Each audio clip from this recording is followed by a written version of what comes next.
आदाब साथियों, मानव आवाज़ सहारनपुर न्यूज़ चैनल में आपका स्वागत है। साथियों, गत 12 नवंबर 2023 को दिल्ली रोड स्थित महाराजा ग्रांड पैलेस में बामसेफ के पुराने व नए पदाधिकारियों का 2 दिवसीय अधिवेशन संपन्न हुआ। अधिवेशन में देश के वर्तमान हालात पर गंभीर चिंतन मनन किया गया।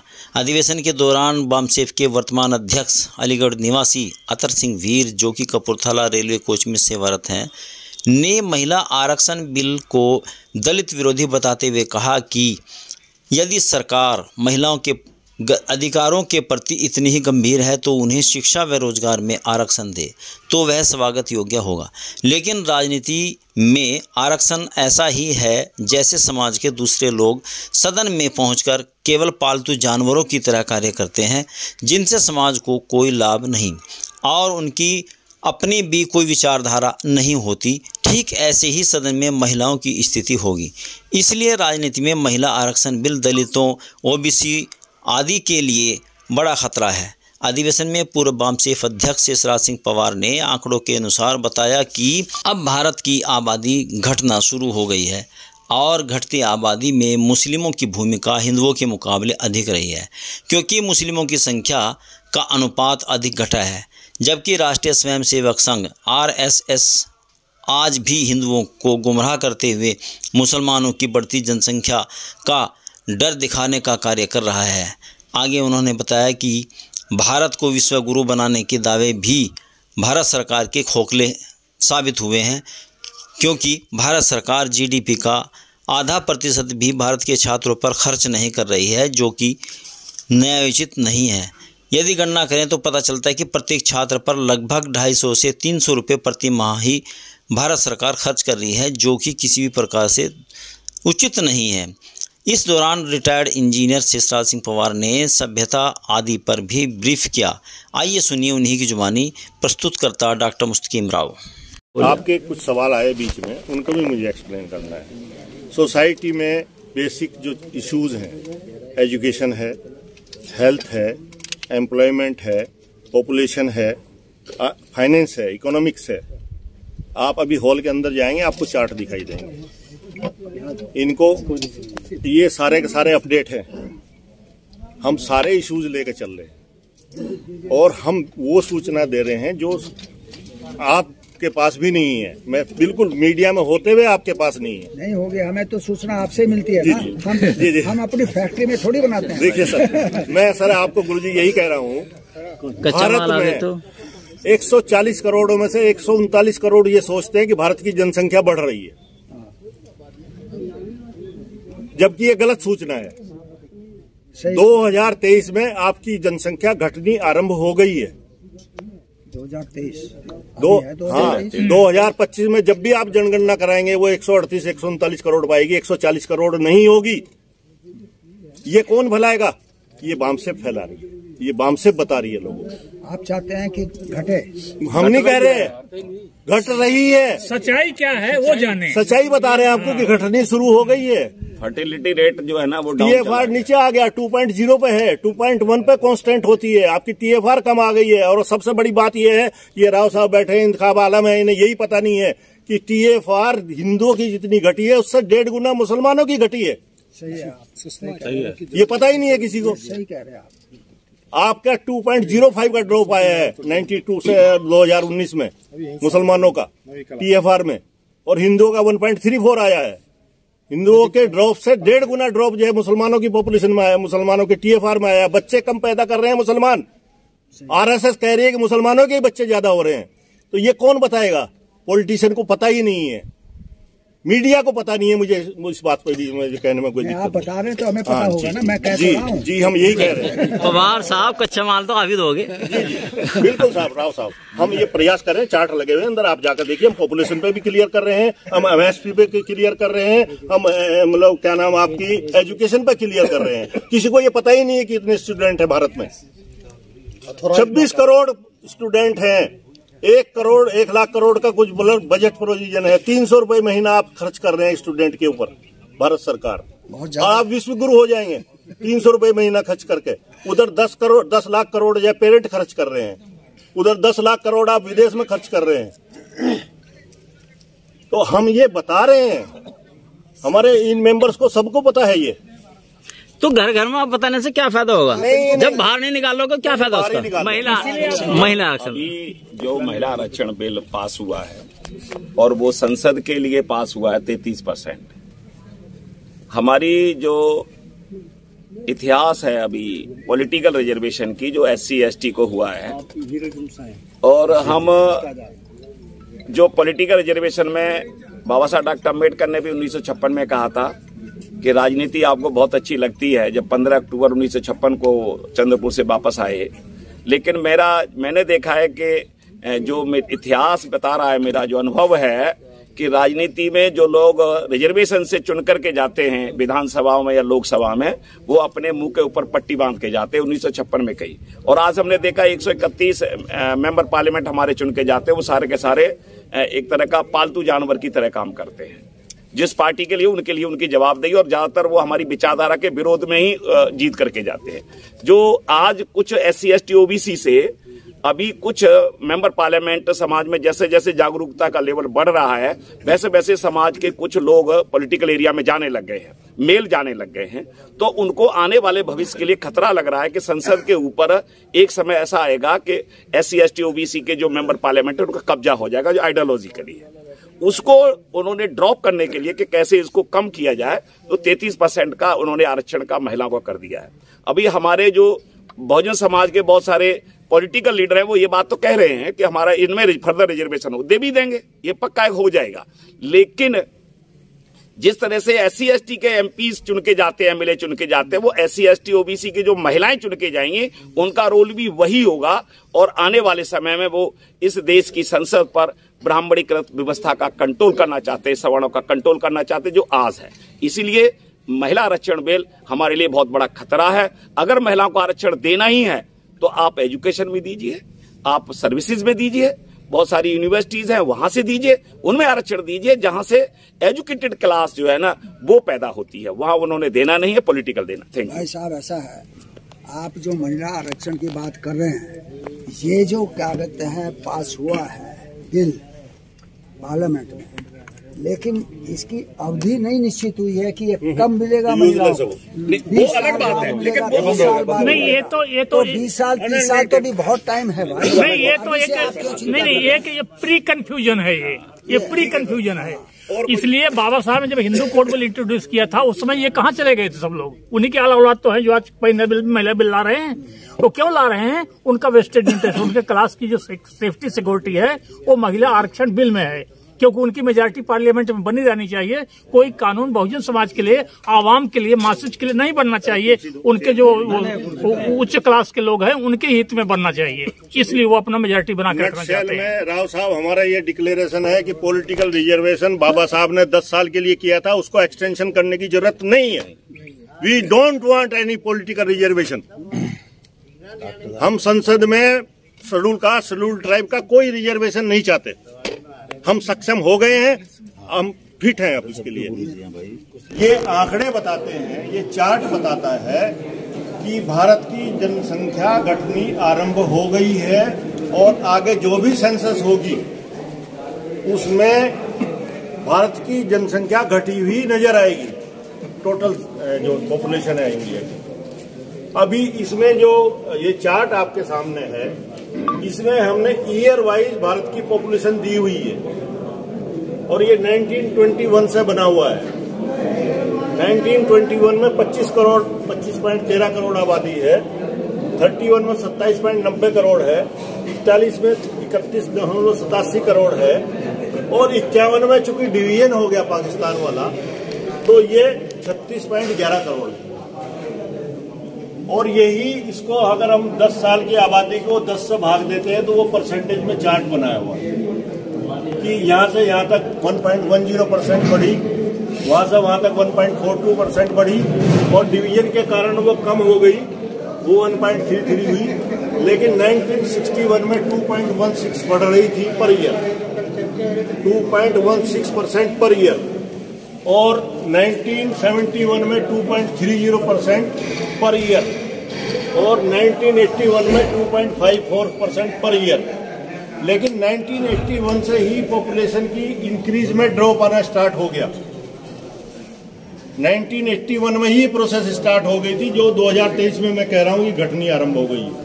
इसकी परसेंटेज इंक्रीज घटनी शुरू हो गई थी। पॉपुलेशन बढ़ रही थी लेकिन परसेंटेज इंक्रीज घट रहा था, और ये 2001 में 2.15% से बढ़ रही थी, लेकिन 2011 में 1.77% बढ़ी है।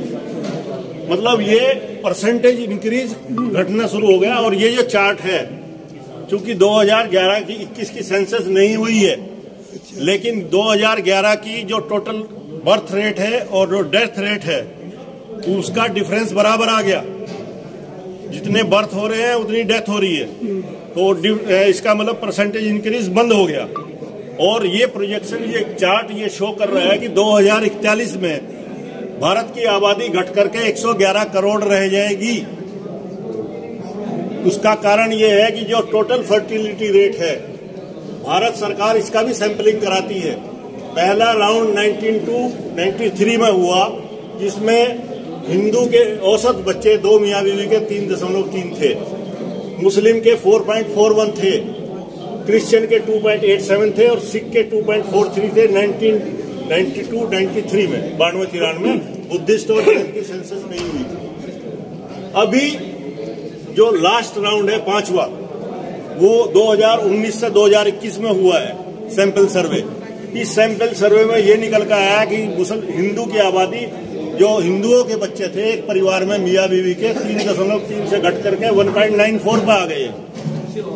2 मियाँ बीवी 2 आ गया, औसत 2 बच्चों का नहीं रह गया, उनका 1.94 पर आ गया है। और मुस्लिम का 2.36 पर आ गया है। ऐसे ही ईसाइयों का 1.88 पर आ गया है, सिख का 1.61 पर आ गया है और बुद्धिस्ट 1.39 पर आ गया, जैन का 1.6 पर आ गया है। इसका मतलब ये हुआ कि टोटल फर्टिलिटी रेट जो निकाला है, जो डेमोग्राफी स्टडी इंटरनेट पे अवेलेबल है, उसमें करंट जो TFR है 2.0 है, क्योंकि कंट्री के केवल 4 स्टेट ऐसे हैं जिनमें 2.0 से ऊपर है। उसमें यूपी है, बिहार है, मध्य प्रदेश है और बंगाल है। केवल 4 स्टेट ऐसी हैं जिनमें 2.0 से ऊपर TFR है। और आपको ताज्जुब होगा कि सबसे कम TFR जम्मू कश्मीर की है, जहां 98% पॉपुलेशन मुस्लिम है। खैर, मैं इसमें यह कहना चाहता हूं कि ये जो ड्रॉप आया है 92-93 से 1921 में 5वें राउंड में, इसमें 1.36 ड्रॉप हुआ हिंदू का बच्चे का, और मुसलमान का 2.05 हुआ है। इसका मतलब मुस्लिम जो है वो हिंदू से ज्यादा सेंसस है, वो कोशिश है इस बारे में कि साहब मेरे बच्चे ज्यादा ना हो। और ये जो प्रचार किया जा रहा है कि हिंदुओं से के बच्चे, मतलब हिंदू कम हो जाएंगे, मुसलमान ज्यादा हो जाएंगे, ये टोटल मिसलीडिंग स्टेटमेंट है। ये तो ये शो कर रहा है कि वो मुस्लिम में अवेकनिंग ज्यादा आ रही है। तो ये कहना कि साहब मुसलमानों की आबादी बढ़ जाएगी, हमसे ज्यादा हो जाएगी, ये बकवास है। दूसरे ये है कि भारत की जनसंख्या जो है वो बढ़ रही है, ये समस्या है, ये भी गलत बात है।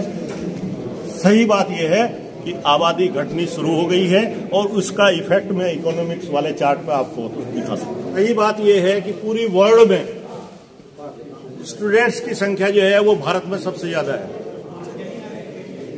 भारत में स्टूडेंट्स चाइना से भी ज्यादा है आज की डेट में।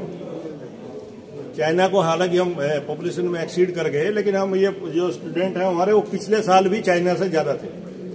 टोटल जो संख्या है स्टूडेंट्स की, डिग्री कॉलेज और कॉलेज लगा करके, ये 34.5 करोड़ है। इसमें 26 करोड़ स्कूल्स में है, ये 3.74 करोड़ कॉलेजेस में है और ये इतने यूनिवर्सिटीज में है। अभी इनके लिए जो टोटल बजट प्रोविजन है भारत सरकार का, वो 1.13 लाख करोड़ है। अगर इस फिगर को इस फिगर से भाग देते हैं तो 3,000 रुपए ईच स्टूडेंट आता है पर ईयर। मतलब भारत सरकार स्टूडेंट के ऊपर एक साल में कुल 3,000 रुपए खर्च कर रही है, 250 रुपए महीना, जिसमें दोपहर का भोजन भी इंक्लूडेड है। लेकिन इसके साथ साथ जो प्राइवेट कॉलेजेस में है ये जो स्टूडेंट हैं इनमें से जो प्राइवेट कॉलेजेस में हैं वो 7.5 लाख करोड़ प्राइवेट कॉलेजेस में पेरेंट्स खर्च कर रहे हैं और ये डिग्री कॉलेज में खर्च कर रहे हैं। ये 10 लाख करोड़ जो है अब्रॉड, ये तो ऊपर का है, लेकिन ये 10 लाख करोड़ जो है ये विदेश में खर्च हो रहा है भारत के पेरेंट्स का। भारत का पैसा है जो डॉलर में खर्च हो रहा है, तो ये कुल 20 लाख करोड़ जाके बन रहा है। इधर भारत सरकार का 1.13 लाख करोड़ का प्रोविजन है कुल, और कहते हैं हम विश्वगुरु बन जाएंगे। तो इन परिस्थितियों में विश्वगुरु नहीं बन सकते। ये एलोकेशन जब तक नहीं बढ़ेगा, क्योंकि जीडीपी का 0.5% खर्च हो रहा है एजुकेशन में। भारत सरकार जीडीपी का केवल 0.5% एजुकेशन को खर्च कर रही है। बजट का नहीं कह रहा हूं, बजट का 3% है। तो ये बढ़ाने की जरूरत है, तभी एजुकेशन ठीक हो पाएगी। इसमें मैंने कुछ दिया है। तक्षशिला 300 BC में बना, नालंदा 100 BC में बना, बरगम जो है बुद्धिज्म का स्कूल था, ये 100 BC में बना। मथुरा में कनिष्क का जो बुद्धिज्म का स्कूल था, जिसकी वजह से महाभारत हुआ, ये 200 AD में बना। और वल्लभी में जैनिज्म का और कांची में ब्राह्मणिज्म का जो स्कूल खुला है वो 800 AD में है। और इस पीरियड में कोई स्कूल नहीं था। 1830 तक देश में कोई स्कूल नहीं था। मदरसे थे या आश्रम हो सकते हैं थोड़े बहुत, स्कूल नहीं था कोई भी। 1857 में पहली यूनिवर्सिटी, 1848 में गर्ल्स स्कूल सावित्रीबाई फुले, 1835 में प्राइमरी स्कूल डिस्ट्रिक्ट लेवल पे लॉर्ड मैकाले को अवार्ड देकर के ये शुरू कराए गए। और एजुकेशन चार्टर बना था 1813 में। 1784 में ब्राह्मणों के लिए ब्राह्मण संस्कृत विद्यालय खोला अंग्रेजों ने, जिसको मदन मोहन मालवीय ने बाद में सींचा बनारस में। और 1781 में पहला लड़कियों का स्कूल क्रिश्चियंस के लिए मद्रास में खुला। एजुकेशन के बारे में ये सीन है। यहाँ से एजुकेशन का स्टार्ट होकर के ये आया। ये पॉपुलेशन है, यहाँ तक ये कांस्टेंट रही 1500 तक, फिर इसमें इंक्रीज आ गया, ये 35 करोड़ हो गई और ये बढ़ी यहाँ तक। अब इसमें ड्रॉप आ गया, अब ये आगे जा करके नीचे को है इसका ग्राफ, वो उससे रिलेट हो रहा है। $452 पर पर्सन पर ईयर भारत खाना खा रहा है। 1 साल पहले की ये वर्ल्ड बैंक की रिपोर्ट है। ये रफली 100 रुपये रोज आ जाता है औसत। और 100 रुपये को आप अगर 140 करोड़ आबादी के लिए और 365 से गुना करते हैं तो ये 50 लाख करोड़ फिगर बन जाती है। 50 लाख करोड़ का खाना भारत 1 साल में खा रहा है। अभी उसमें से किसान को क्या मिल रहा है? ये 2021 की टोटल प्रोडक्शन है, जो 23 फसलें हैं उनका ये क्योंकि 20% लोकल कंजम्पशन हो जाता है, इतनी मार्केट में आई बिकने के लिए। और ये उनको जो औसत रेट मिला है उससे गुणा करके ये फिगर आती है। ये मिलना चाहिए था, ये एमएसपी में मिला और एक्चुअली किसानों को ये मिला।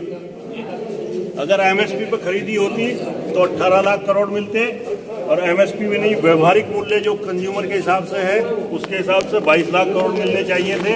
एक्चुअली 12 लाख करोड़ मिले हैं। ये 10 लाख करोड़ रुपए की बेईमानी सीधी है। और ये टिल्ट क्यों हो रहा है? क्योंकि उद्योगपतियों को ये क्लियर हो गया कि आगे उद्योग नहीं चलेंगे, आगे सिर्फ खाना पीना ही चलेगा, तो खाने पीने की तरफ को शिफ्ट करें। ये उसका ब्रीफ में है, ये मैं आपको सब उपलब्ध करा दूंगा। ठीक है। और हिस्ट्री है 6000 साल की।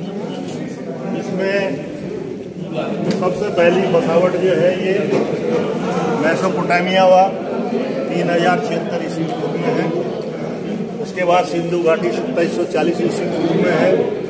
और इस टाइम में केवल 50 लाख आबादी है भारत में, केवल 50 लाख आबादी। 1600 ईस्वी पूर्व में 60 लाख आबादी, 600 ईस्वी पूर्व में केवल 3 करोड़ 2.83 करोड़, और जब ईसा मसीह आए दुनिया में तब 6 करोड़ थी केवल। और आपको ताज्जुब होगा 1000 साल तक ये 6 करोड़ से 6.25 करोड़ तक ही पहुंची। केवल 1 करोड़ वृद्धि हुई 1000 साल में। तो ये चिंता का विषय था, इसीलिए यहाँ पे वो शैव व्यवस्था कि भाई किसी तरह से पॉपुलेशन बढ़नी चाहिए, शिव की व्यवस्था ये सारी आ गई। और इसी बीच में ये कुछ जो बेसिक चीजें हैं, पहले आग जलानी ही नहीं आती थी, कांसा ढूंढा, गंधक ढूंढी, पहिया ढूंढा, लोहा ढूंढा, धान कहाँ से आया, गेहूं कहाँ से आया भारत में, लिपि जो ज्ञान लिपि का कब आया, कागज का निर्माण कब हुआ, और फिर ये रामायण ग्रंथ कब लिखा गया, महाभारत युद्ध कब हुआ, महाभारत का लेखन कब हुआ, किस ईयर में लिखा गया महाभारत, ये रामायण महाभारत यहाँ लिखे गए हैं, ये वेदों का लेखन यहाँ हुआ है, और ये गुरु नानक देव जी कब हैं, हजरत साहब कब है, कौन सी ईयर में है। तो ये सारा का सारा एक कंपैरेटिव चार्ट है। ये इसको बहुत देर का काम है वैसे तो